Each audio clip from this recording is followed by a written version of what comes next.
He- Hello students. In our previous video we have studied about the lithosphere, the name of the major domains of the earth, and we studied lithosphere and we are studying lithosphere today.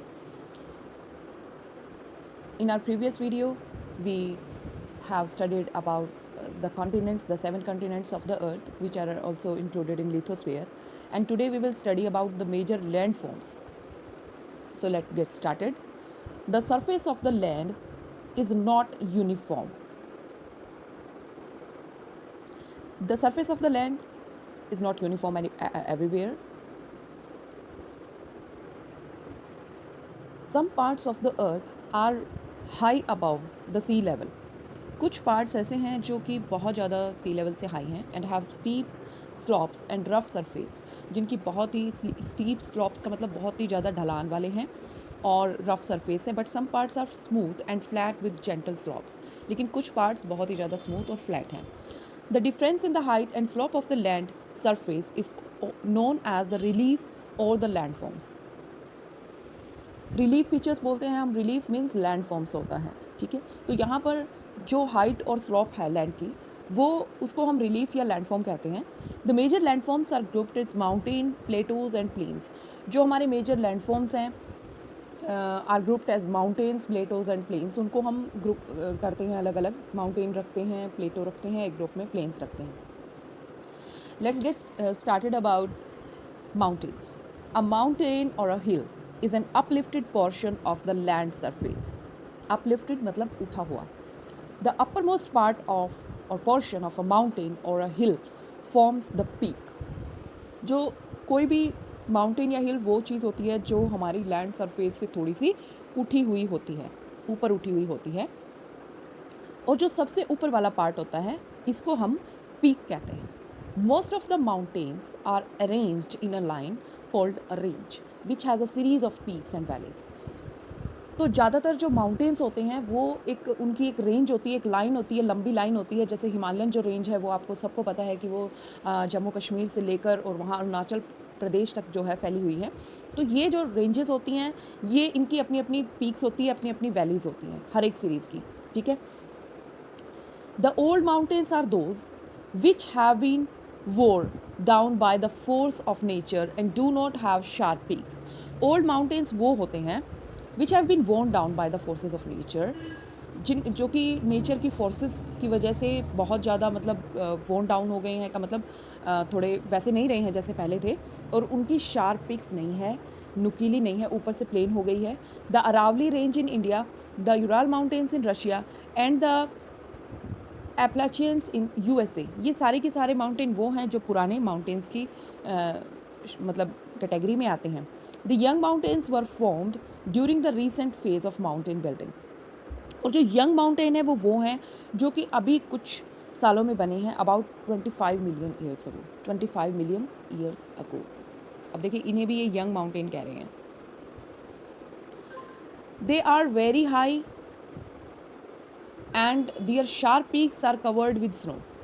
वो बहुत ज़्यादा ऊंचे हैं और उनकी जो peaks हैं वो शार्प हैं और स्नो से भरी हुई हैं. The Himalayas in Asia, the Alps in Europe, the Andes in South America and the Rockies in North America are important young mountains. ये कुछ माउंटेन्स ऐसे हैं जो यंग माउंटेन्स की कैटेगरी में आते हैं. Do you no mount Everest is the highest peak of the world and it lies in Himalayan mountains. Mount Everest जो कि वर्ल्ड की सबसे हाईएस्ट पीक है वो हिमालय माउंटेन में है. Its height is 8,850 metres above the sea level. It is located in Nepal और ये नेपाल में जाके पड़ती है. Then plateau. What is plateau? A plateau is an upland with rugged surface. Plateau भी एक थोड़ी सी उठी हुई धरती होती है. It is like a table land uplifted from its surrounding. जैसे कोई टेबल की तरह होता है, बिल्कुल फ्लैट होती है, वैसे फ्लैट होती है, लेकिन नॉर्मल जो जो हमारा सरफेस है उससे थोड़ी सी ऊंची हुई होती है, लेकिन होती प्लेन है. The average height of a plateau is 600 metres above the sea level. जो एवरेज हाइट है प्लेटो की वो सी लेवल से 600 मीटर्स तक हो सकती है. Nearly 40% of total land surface of the earth is plateau. हमारी जो टोटल लैंड है हमारी अर्थ के ऊपर उसका 40% जो है वो प्लेटो है. The plateau of Tibet are also called roof of the world. जो प्लेटो है तिब्बत का वो सबसे ऊंचा प्लेटो है, इसीलिए उसको रूफ ऑफ द वर्ल्ड बोला जाता है। It is the highest plateau in the world. ये इस वर्ल्ड में सबसे हाइएस्ट प्लेटो है। It's average height is about 500 metres above the mean sea level. और इसकी जो एवरेज हाइट है वो 5000 मीटर्स हैं, जो सी लेवल है उससे 5000 मीटर ऊपर है। The Deccan plateau in India, the Arabian plateau, the Brazil plateau are some of the large plateaus of the world. और इसके तिब्बत प्लेटो ऑफ तिब्बत के अलावा डेक्कन प्लेटो जो है इंडिया में, अरेबियन प्लेटो, ब्राज़ील प्लेटो, ये सारे भी वर्ल्ड के सबसे बड़े प्लेटोज में आते हैं। Most of the plateaus are store house of mineral such as iron और गोल्ड एट्सेट्रा। जो प्लेटोज होते हैं वो उसमें बहुत ज़्यादा मिनरल्स पाए जाते हैं। क्यों पाए जाते हैं? क्योंकि हम सब जानते हैं कि प्लेटो कैसे बनते हैं। आपने इसके बारे में पहले आप 4th से पढ़ने लगे थे अपनी एसएसटी के अंदर।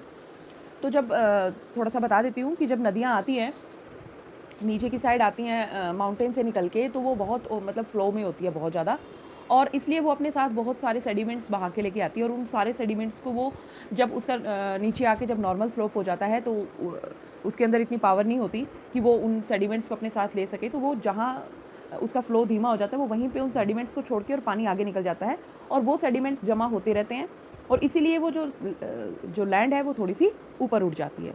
उसी को प्लेटो बोलते हैं। तो इसीलिए जो सेडिमेंट्स बहा के लेके आती है नदियाँ, उसमें बहुत सारे मिनरल्स होते हैं, ठीक है। तो वो मिनरल्स जो है वो उसी में पाए जाते हैं जो मिट्टी वहाँ पर लाकर जमा की गई है। Plains. A plain is a relatively low lying flat land. और जो प्लेन है वो एक लो लाइंग फ्लैट लैंड है, बिल्कुल मतलब ऊपर नहीं उठी हुई होती लेकिन बिल्कुल फ्लैट होती है। The slope of a plain is gentle and it's average height is between 100 to 200 metres above the sea level. Sea level से 100 to 200 इसकी एवरेज हाइट हो सकती है। Most of the plains in the world have been formed by the rivers. ज़्यादातर जो planes हैं वो reverse के द्वारा बनाए जाते हैं। The reverse carry away large volume of silt and sediments from the mountains and deposit them in low-lying areas to form plains। अब जो रिवर्स होती हैं, जैसे कि मैंने अभी आपको बताया, वो अपने साथ सिल्ट और सेडिमेंट्स बहा के लेके आती हैं और फिर उनको प्लेन्स में ला के छोड़ देती हैं। The northern plains of India has been formed by Ganga river system. जो हमारा नॉर्दर्न प्लेन है जो आप यहाँ पर देख रहे हैं, ये गंगा रिवर सिस्टम के द्वारा बनाया गया है। Other important plains are the great China plain, the Egyptian plain and the plain of Iraq.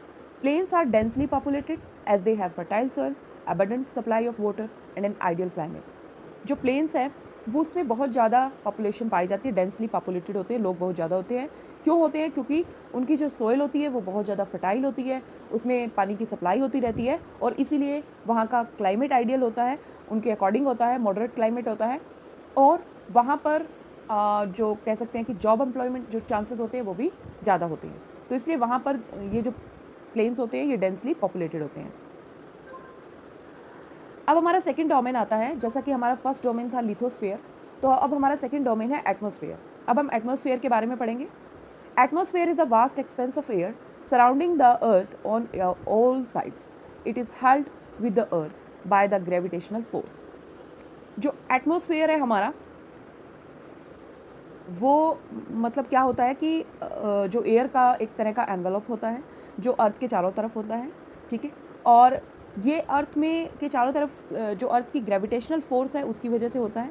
It contains several gases, इसमें बहुत सारी गैसेज होती है, जैसे नाइट्रोजन है, ऑक्सीजन है, कार्बन डाइऑक्साइड है, which are essential for life on the earth, जो कि अर्थ के लिए बहुत ज़्यादा ज़रूरी है। सारी गैसेस, आप सोचते हैं carbon dioxide, yes carbon dioxide भी ज़रूरी है। अगर कार्बन डाइऑक्साइड नहीं होगी तो हमारी अर्थ बिल्कुल जम जाएगी, क्योंकि कार्बन डाइऑक्साइड वार्म रखने में, गर्म रखने में हेल्प करती है। लेकिन ज़्यादा अगर अमाउंट बढ़ जाती है कार्बन डाइऑक्साइड की तो उसी की वजह से ग्लोबल वार्मिंग की प्रॉब्लम हो रही है। 78% of volume of gas in the atmosphere is nitrogen. तो हमारा जो टोटल जितनी भी गैसेज है उसमें से 78% ओनली नाइट्रोजन है, ओनली नाइट्रोजन। अब 78% अगर हम मानते हैं कि 78% है तो बाकी कितनी बच गई? 22%। तो 22% जो बच गई उसमें से ऑक्सीजन 21% है। अब 78 प्लस 21 99% हो गया। अब 1% बच गया। तो 1% क्या है? These two gases constitute about 99%। ये जो गैसेज हैं ये 99% बना देती हैं टोटल वॉल्यूम का of the atmospheric air. Both these gases are very essential for the biosphere to exist. जो हमारा बायोस्फीयर है, जैसे कि हम जानते हैं बायोस्फीयर लिथोस्फीयर, एटमॉस्फेयर और हाइड्रोस्फीयर से मिलकर बना है। तो ये जो दो गैसेज है, नाइट्रोजन प्लस ऑक्सीजन, दोनों ही बहुत ज़रूरी है बायोस्फीयर में होना। It is nitrogen that dilutes oxygen and prevents rapid burning at the earth surface. ये नाइट्रोजन ही है जो ऑक्सीजन को डिल्यूट करती है और जो मतलब बर्निंग, क्योंकि हम सब जानते हैं कि ऑक्सीजन जो है वो जलने में हेल्पफुल है।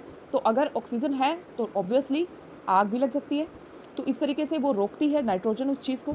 Where as oxygen is essential for respiration and burning. जो ऑक्सीजन है वो जो हमारा सांस लेने में काम आती है और जलने में भी हेल्पफुल है। The amount of carbon dioxide although very minute, that is 0.03%। जो कार्बन डाइऑक्साइड है वो 0.03% है टोटल एटमॉस्फेयर में। It keeps the earth warm, फिर भी ये अर्थ को गर्म रखती है। ओनली 0.03%। आप सोच के देखिए कि अगर कार्बन डाइऑक्साइड बढ़ जाए 1%, 0.0001% भी अगर बढ़ जाती है तो भी गर्मी बहुत ज़्यादा बढ़ जाती है, बहुत ही ज़्यादा ड्रास्टिक आप इस गैस को कह सकते हैं अगर इसकी अमाउंट इंक्रीज हो जाती है। It keeps the earth warm. The ozone layer in the atmosphere protects all the forms of life on the earth from the harmful radiations of the sun.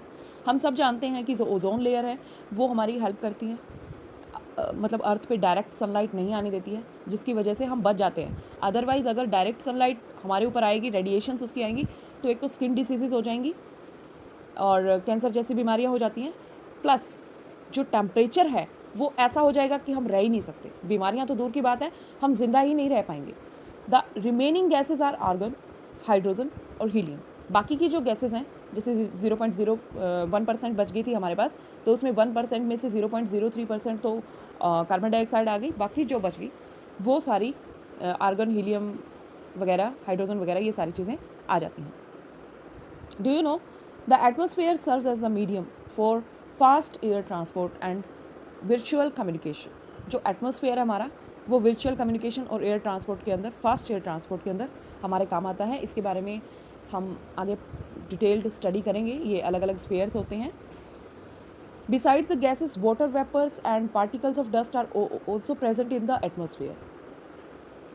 Gases के अलावा एटमॉस्फेयर के अंदर water vapour और dust के particles होते हैं।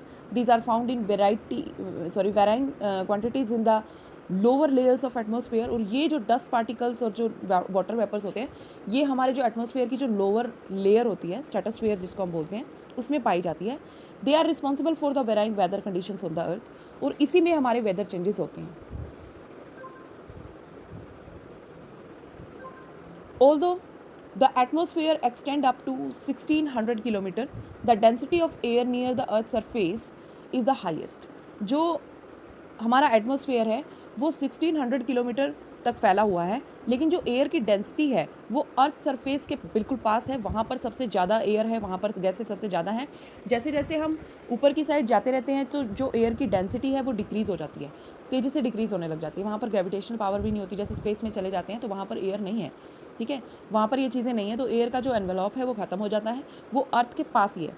तो आप ये देखिए कि जो अर्थ है is the only planet where we can live, where we can exist. तो ये सारी चीज़ें जो है हमें अर्थ पे ही मिलती हैं। इसकी अगली वीडियो में हम हाइड्रोस्फीयर के बारे में पढ़ेंगे और बाकी की जो भी हमारी एक्सरसाइज है वो करेंगे हम।